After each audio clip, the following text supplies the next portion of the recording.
He trusted them, and they locked him away. He offered them an alliance, and they gave him betrayal. But when he returned, he didn't just come back to rule, he came back to punish. This is not a horror story. This is not fiction. This is history.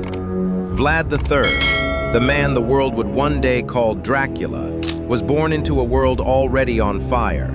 Wallachia, his homeland, was caught between two giants, the powerful kingdom of Hungary to the west and the rising Ottoman Empire to the east. He was trained in war, forged in political chaos, raised among enemies. And when he finally came to power, he made one thing clear: he would not bow. But even monsters need allies. To defend Wallachia from the Ottomans, Vlad reached out to Hungary. He wanted an alliance, not for conquest, but for survival. And for a moment, it seemed like he'd found a friend in King Matthias Corvinus of Hungary. Letters were sent, promises made, trust extended. But behind the scenes, that trust was already crumbling. Hungary didn't want a war with the Ottomans. Vlad's reputation for brutality made him politically inconvenient, and when Matthias saw a chance to distance himself, he took it. Vlad was invited to discuss terms, but when he arrived, he was arrested, his letters branded as forgeries, his leadership declared illegitimate. He was thrown into prison, not by his enemies, but by the very ally he had turned to for help. For 12 years, he sat behind stone walls while his enemies claimed his throne, and his homeland slipped further into chaos. But history doesn't end in a prison cell. The Ottomans didn't stop. They kept pushing deeper into Europe. And suddenly, Hungary needed someone ruthless again. Someone who had no fear left to lose. Someone like Vlad. They released him, restored him, put him back on the throne. But the man who returned to Wallachia was no longer the prince who had once begged for alliance. He was harder, colder, and he came with a message. Those who had betrayed him were shown no mercy. Those who had turned their backs were dealt with in ways that made his name echo in fear. He impaled not just enemies, but traitors, criminals, dissenters. Entire forests of stakes lined the roads to his capital. A kingdom ruled through terror, yes, but a kingdom nonetheless.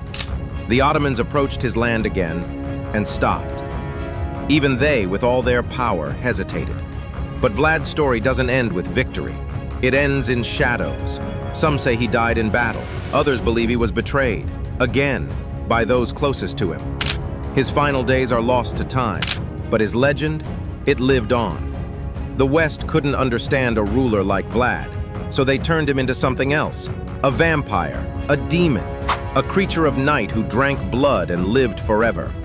But the truth is more frightening than the myth, because Vlad didn't need fangs or wings to terrify the world.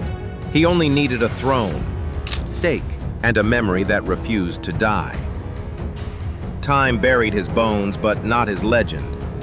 No grave could hold the weight of his wrath. No silence could erase his name. They called him a monster, not because of what he did, but because they couldn't face what they made him become. History forgot the man and remembered the myth. But beneath the stories of vampires and demons was something far more terrifying. A man who remembered everything.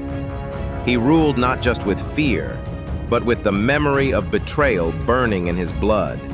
To some, he was a hero. To others, a nightmare. To the land, he was both. And though centuries have passed, his shadow still stretches across Wallachia. Not every horror story is fiction. Some walked, some ruled, some bled. He didn't live forever, but fear of him did. History is full of shadows, secrets, and forgotten voices, and we're here to bring them back to life. If this story moved you, imagine what else waits to be uncovered. From ancient fortresses to whispered legends, each tale holds power.